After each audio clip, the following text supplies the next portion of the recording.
Pain isn't a fixture in our lives because we're being punished or we're doomed to experience it forever. It's because we never learned how to resolve it. The pain is a lesson. It's there to push us in a new direction, to show us new ways of creating peace, joy, and stability in our lives. It's there so we can learn how this is really achieved, because so far in life it's eluded us.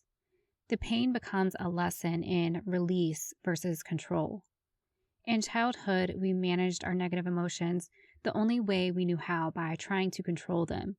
We would either try to repress them or resolve them through the control of our external circumstances. Control doesn't necessarily mean some kind of negative manipulation.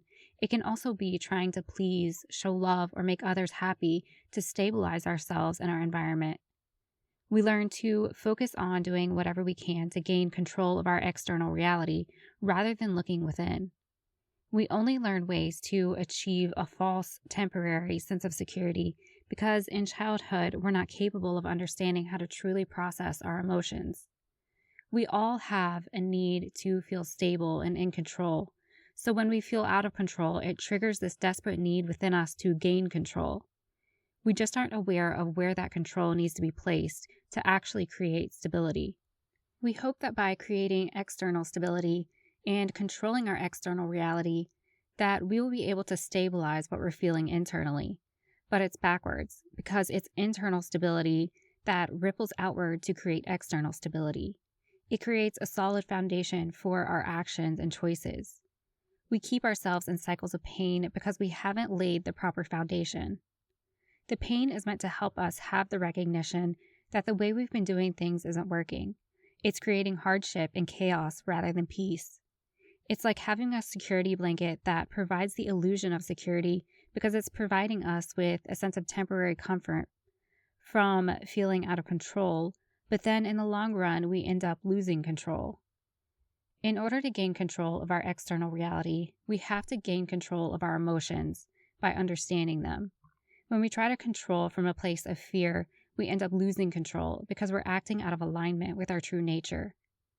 It's the fear and insecurity and negative emotions that come from that need to be understood, processed, transformed, and released.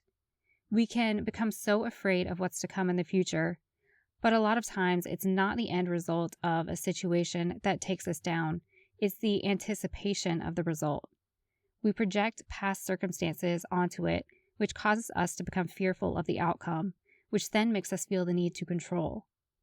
Then, when we try to control, we sabotage. The negative outcome of this then proves to us that what we were afraid of was true, even though it was fear-based choices that made it true. We have to be capable of intercepting our thoughts before they become action. We have to sit with the discomfort and not allow it to make decisions for us. This stage before we can see a positive shift can be dark. It can bring up fears that change isn't coming, that we will have to continue experiencing the same pain and the same experiences that created the pain. It requires strength and discernment to not act on these feelings or to try to manage them by projecting them outward. Emotional reactions and becoming triggered is a way for our minds to try to offload what we're feeling onto something external. We can become triggered into this offloading by trying to avoid the trigger altogether, place blame or judgment on someone else, or justify ourselves either by trying to prove ourselves or by weaponizing some kind of truth against someone. We have to stop ourselves before this point and ask why the emotional triggering was happening in the first place. Often it's our thoughts of ourselves that we're trying to evade.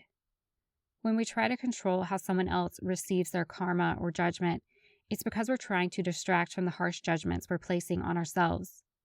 We're trying to disown how we feel and place the weight of it on someone else. The issue is that when we try to control how someone receives their judgment, it can actually block it. They have already created their karma. It will naturally happen even if we're never able to see it, even if it's just in the form of mental anguish.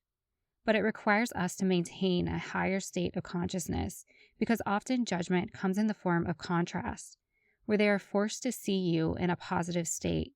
They are forced to witness the positive experience you're having because you have chosen differently, contrasted with the negative experience that they're having.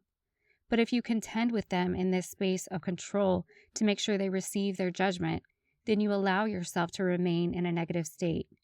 They never see you entering into a positive experience because it's been blocked before it can manifest.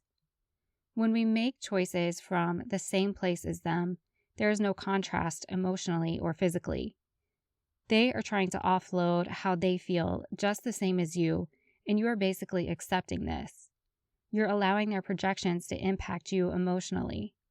It can be difficult to sit in this in-between state before we can see positive results from the internal changes we've made. It can be difficult to keep ourselves from spiraling because we expect the past to replay.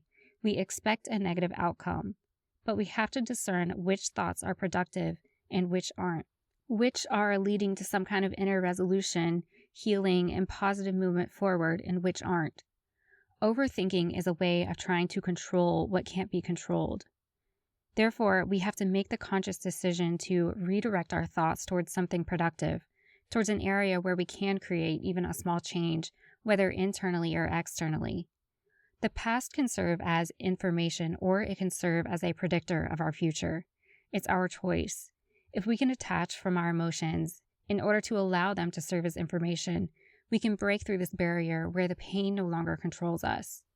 We have all the tools we need, but they are internal, not external. If we can change our perspectives to find a place of inner calm before we act, then we will finally be able to experience a new reality that is unrecognizable from the past.